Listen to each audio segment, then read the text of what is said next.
இப்போ நம்ம என்ன செய்ய போகிறோம்னா கொள்ளு முளைக்கட்டி குழம்பு செய்ய போகிறோங்க. அதுக்கு வந்து 150 கிராமு சின்ன வெங்காயம் எடுத்திருக்கேன். பூண்டு 20 பல் எடுத்துருக்கேனுங்க. இஞ்சி இந்த சைஸில் 4 துண்டு எடுத்திருக்கேன். தேங்காய் துருவல் 4 ஸ்பூன் எடுத்துருக்கேனுங்க. மிளகு 10 மிளகுங்க, அரை ஸ்பூனு கசகசம், அரை ஸ்பூனு சோம்புங்க. கொள்ளு வந்துங்க நம்ம எடுத்து நல்லா சுத்தம் பண்ணிங்க நேற்று நைட்டே ஊற வச்சிடணுங்க. காலையில் தண்ணியை வடித்து ஒரு வெள்ளை துணி காட்டன் துணியில் நல்லா முடிஞ்சு வச்சிட்டோம்னா காலையில் மக்கிய காலையில் பார்த்தோம்னா நல்லா முளைச்சி வந்திருக்குங்க. சாயங்காலமே முளைச்சிக்கும். ஆனால் காலையில் கட்டினா சாயங்காலம் முளைச்சிக்கும். ஆனால் ஒரு நைட்டு ஒரு பகல் இருந்தால் நல்லா அங்கே பாருங்கள் இந்த மாதிரி முளைச்சி வந்திருக்கும். இது ரொம்ப உடம்புக்கு நல்லதுங்க. 4 தக்காளிங்க, பெருசாக இருந்தால் ஒரு 3 தக்காளி போதுங்க. இது சின்ன தக்காளியானாலும் 4 தக்காளி எடுத்திருக்கேன். நெல்லிக்காய் அளவு ஒரு புளிங்க. நம்ம வந்துங்க இப்போ 2 ஸ்பூன் எண்ணெய் விட்டுக்கணுங்க. சோம்பு, மிளகு, கசகசம் 3 போட்டு எண்ணெயில் பொரி விட்டுக்கணுங்க.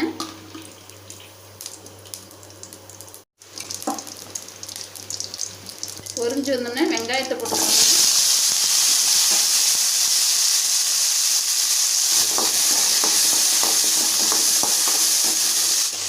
சரிங்க, வெங்காயம் நல்லா வதங்கினோன்னே இப்போ நம்ம கறிவேப்பிலை சேர்த்திக்கலாங்க.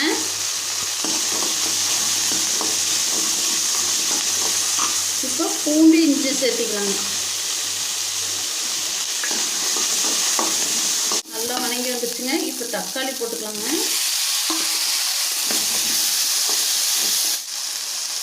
இப்போ தக்காளி வெங்காயம் வதங்கிறதுக்கு ஒரு ஸ்பூன் கல்லுப்பு போட்டுக்கலாங்க.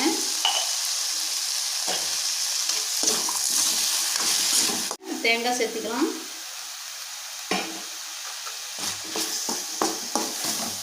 நான் வந்து 150 கிராம் கொள்ளு எடுத்துருக்கேனுங்க. அதுக்கு வந்து நான் 1 ஸ்பூன் இதில் போடுறேங்க மிளகாத்தூள். இது இந்த மிளகாத்தூள் தாங்க நான் வந்து மட்டன் குழம்புக்கு, புளிக்குழம்புக்கு, காரக்குழம்புக்கு எல்லாமே இதுதாங்க நான் வந்து போட்டு செய்வேன். ஆனால் வந்து ரொம்ப சூப்பராக இருக்கும். நானே அரைச்சிடுங்க. நான் இந்த மிளகா பொடி வந்து எப்படி செய்கிறதுனுங்க நான் வீடியோ போடுறதுங்க மறுபடியும். இப்போ நம்ம கொள்ளு குழம்பு செய்கிறதுக்குங்க எண்ணெய் வந்து 2 ஸ்பூன் விட்டுக்கலாங்க. இது கடலெண்ணெய்,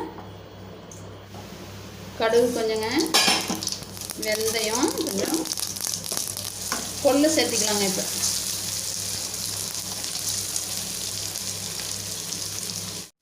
இப்போ கொள்ளை வந்துங்க நம்ம மெதுவாக வணக்கிடணுங்க. ஏன்னா அந்த முளைச்சி வரதெல்லாம் உடையாத நல்லா மெதுவாக வணக்கணும்னா கொஞ்சம் நேரம் எண்ணெயில் வந்து நல்லா பொரிஞ்சால் அது வந்து சீக்கிரமாக உடையாதுங்க.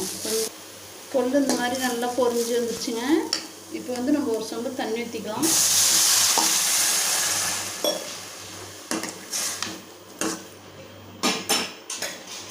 மஞ்சத்தூளுங்க அரை ஸ்பூன் போட்டு அப்படியே நம்ம ஒரு தட்டு போட்டு மூடி வச்சிடலாங்க. அதுக்குள்ளே நம்ம மசாலாலாம் அரைச்சிட்டு வந்துடலாம். வந்துங்க கொள்ளை வந்து 1/4 மணி நேரம் அப்படி தண்ணியும் மஞ்சத்தூளையும் விட்டு வேவிச்சிடணுங்க. இப்போ பாருங்க கொள்ளு நல்லா வெந்து வந்துருச்சு. இப்போ மசாலா ஊற்றிக்கலாங்க. நம்ம அரைச்சி வச்ச மசாலாவை சேர்த்திக்கலாங்க.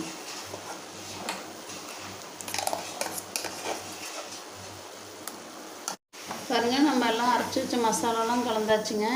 இந்த மாதிரி நம்ம வந்து தண்ணி இருந்தால் தான் ஒரு 1/4 மணி நேரம் நல்லா வெந்த பிற்பாடு எடுத்தோம்னா கரெக்டாக இருக்குங்க தண்ணி அளவு. இப்போ வந்து நம்ம உப்பு போட்டுக்கலாங்க. கல் உப்பு போட்டால் குழம்பு நல்லாயிருக்கும். நம்ம வந்து நமக்கு எவ்வளோ குழம்பு வைக்கிறோமோ அதுக்கு தகுந்த மாதிரி நம்ம வந்து உப்பு சேர்த்திக்கலாங்க. இதே மாதிரி தான் நம்ம எவ்வளோ கொள்ளு எடுக்கிறோமோ எந்த அளவுக்கு எடுக்கிறோமோ அந்தளவுக்கு மசாலா நமக்கு எந்தெந்த மாதிரி வேணுமோ அந்த மாதிரி எடுத்துக்கலாங்க. தண்ணியும் அப்படி தான். நமக்கு எந்த மாதிரி குழம்பு, நமக்கு எவ்வளோ குழம்பு 2 பேர் இருந்தால் 2 பேர்த்துக்கு 5 பேர் எந்தெந்த மாதிரி குழம்பு தண்ணி ஊற்றிக்கணுமோ அந்த மாதிரிங்க. நான் வந்து 3 சொம்பு தண்ணி ஊற்றி இருக்கிறேனுங்க. குழம்பு ரெடி ஆயிடுச்சுங்க. பாருங்கள் இந்த மாதிரி நம்ம கெட்டியாக இருந்தால் தான் குழம்பு வந்து இந்த குழம்புலாம் வந்து முளைக்கட்டி தானியத்தில் செய்கிற குழம்பு பூராமே நல்லாயிருக்கும். இப்போ வந்து நம்ம புளி ஊற்றிக்கலாங்க.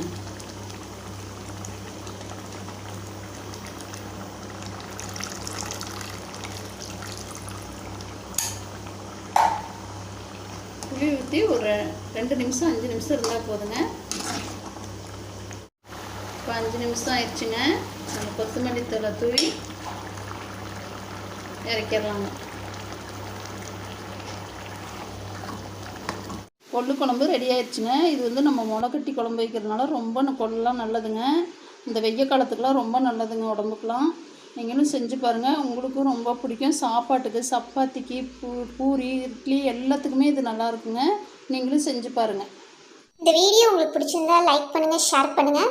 மேலும் நான் போடுற வீடியோஸ் எல்லாம் பார்க்கணும் சேனலை சப்ஸ்கிரைப் பண்ணுங்கள்.